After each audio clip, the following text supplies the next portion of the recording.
This is another significant problem for all of you entrepreneurs out there. And here's the thing about keeping bad employees around. So many entrepreneurs, because they don't want to admit it, don't. And so they will discard this advice.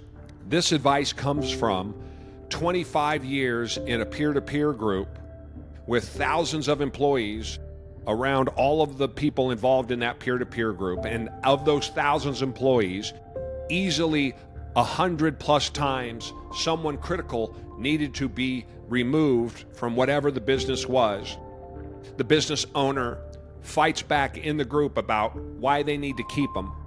They stay for months or years longer than they need to. From the outside, the group knew that the employee was bad.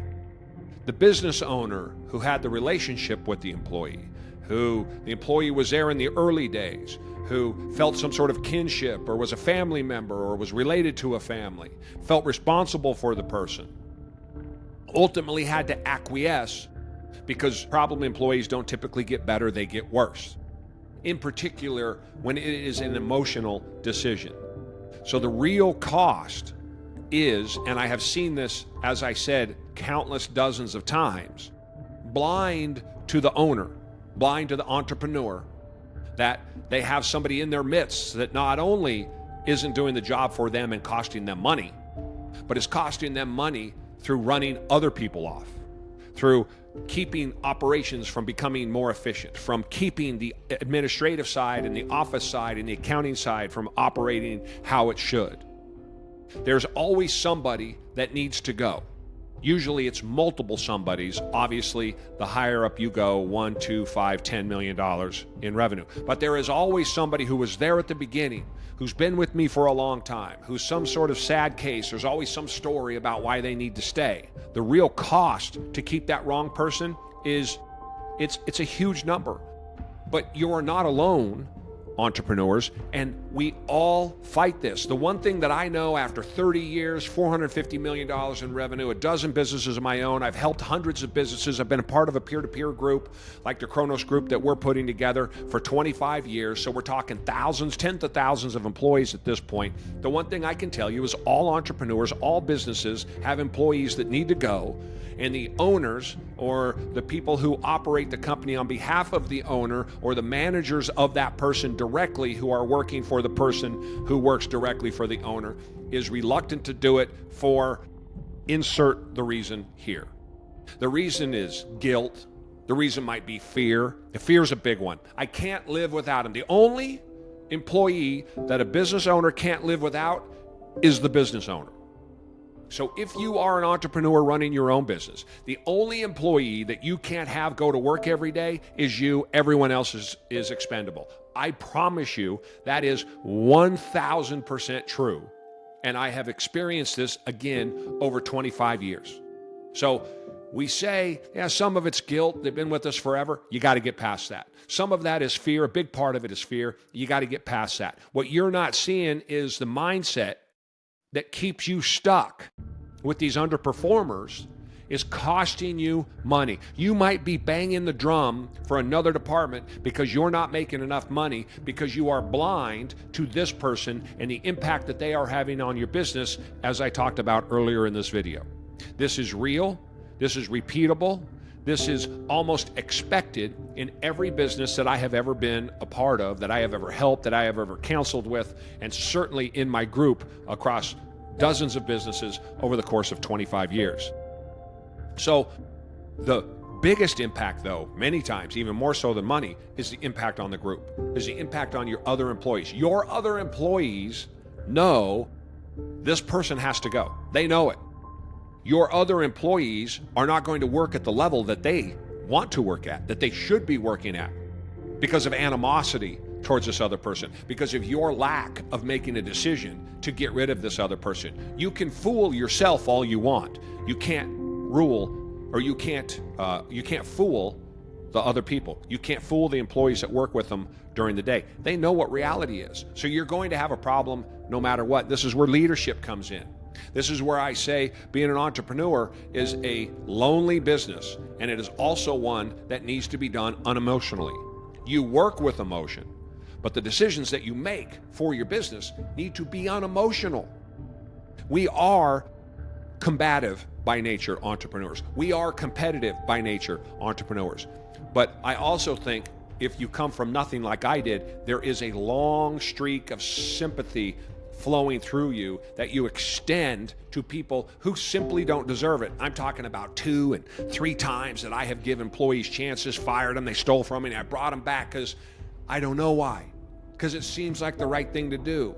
And then I just get bit again. And I go, why does that dog keep biting me? And maybe the answer is because you keep putting your hand in his mouth.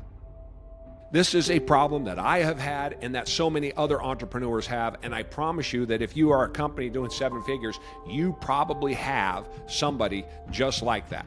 Somebody like who I had in my accounting department, who I was told just could not do the work. They were related to me. Ultimately, they ended up stealing from me. I knew it was coming. I saw it from a mile away. And yet, because they were family, because they were close, because I remember the day they were born, I just let it go on. They were pulling down the team as a whole. No one really liked them.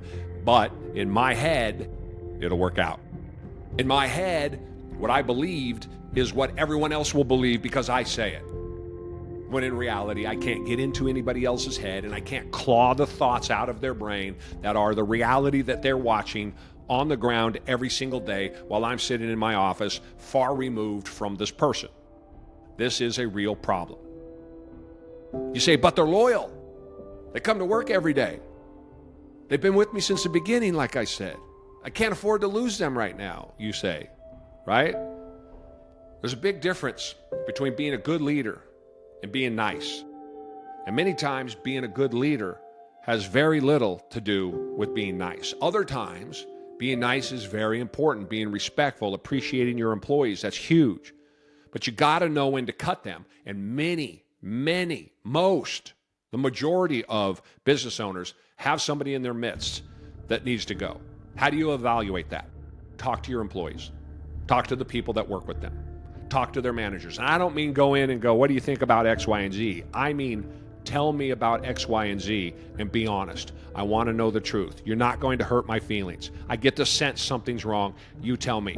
You start having those meetings with your employees, this is going to fix itself real quick because I'm telling you, the same name is going to come up time and time again. It always does. Sometimes, though, it is very difficult for you to get rid of them. And you have to make that decision. And this is where a group comes in that will help you tremendously. Somebody from the outside. This is probably the single biggest hang-up in 25 years in a peer-to-peer group, just like the Kronos group that I've put together. Probably the biggest hang-up was people getting rid of people who weren't performing and or were a detriment to the company. There is a difference. You can have somebody who works hard, who's the nicest guy in the world, who's trying to do the greatest job he can. He's got kids at home. Everybody likes him. He's fantastic, but he's worthless. He doesn't pull his weight. He's not getting the job done. He's not selling. Operationally, he's not covering. Administratively, he can't do the work. Whatever it is, there's always that person who's costing you money, who's the greatest person in the world, and they have to go. The outside group comes in, just like I said, and says, get rid of them. And it'll take you 6 months to a year. Conversely, you'll have somebody that's so toxic, so terrible, so bad, such a bad influence that not only do they cost you money, they cost you employees, which costs you money because you got to hire new, you got to train new, you got to go through the nightmare of running ads and bringing in new people, and that's the unknown, and all of the things that goes on, the mistake that those people are going to make. All because we have blinders on when it comes to those employees. So every operator should ask themselves almost monthly, what's my makeup of my employees? How are they doing? Talk to your managers. Talk to the employees on the ground. They will tell you the truth if you give them that opportunity. So if you've been thinking about somebody that needs to get fired just in the last 30 days, this is in the last week, and that's probably going to be any entrepreneur out there doing 7 figures a year, probably when they hear this video is going to say to themselves, I know somebody. If you're thinking that, you're right. That's my experience over the last 25 years. If you're thinking you need somebody that should not be here, you are right. And you need to pull that trigger. You're going to find every way you can not to do it. And this is where a group like the Kronos group a group like other groups out there or mentors out there will come in and give you the strength and the advice and the push to make the decision that you know is the correct one. But it is just so difficult to make. I am not belittling how difficult the decision is to do this. I've been there. I've done it. It sucks. It's no fun, plain and simple. But the reality is, in my vast experience, this is the number one problem plaguing entrepreneurs, is employees that should not be there any longer for all of the reasons I just went through in this video. The Kronos Group, this is where you can't afford not to have outside help. If you find yourself in this position, if this video strikes a chord with you and it sounds right, call me. Free call, no charge. I'm not interested in that right now. Let's have a conversation. Let me help you. I'll walk you through it. I'll talk you through it. I'll give you the examples from my past. I will give you the experience from my past, and we'll see if I can help you get over that bridge and get your business moving forward. Maybe after that conversation, we do business going forward, but either way, I'm happy to have that conversation. But the group, like the Kronos Group, 8 to 10 guys just like you in a group meeting once a month to bounce ideas, to give updates, to figure out what's wrong with your business is absolutely critical. Whether it be buying a new building for millions of dollars or simply firing Sally, who's been with you since day one. thekronosgroup.org, KRONOS.org. Jump on there, reach out to me. Again, I'm not going to sell you anything. Let's have a conversation. Maybe it goes somewhere down the line. Maybe we just part friends. But I promise you, this is, if not one, it's the top 3 problems facing entrepreneurs doing 7 figures or better. Opportunities are everywhere. You got to go get them. Here's one right in front of you. If you've thought that once in the last 30 days, call me. Let's have a conversation. You got to go get those opportunities. It's right in front of you.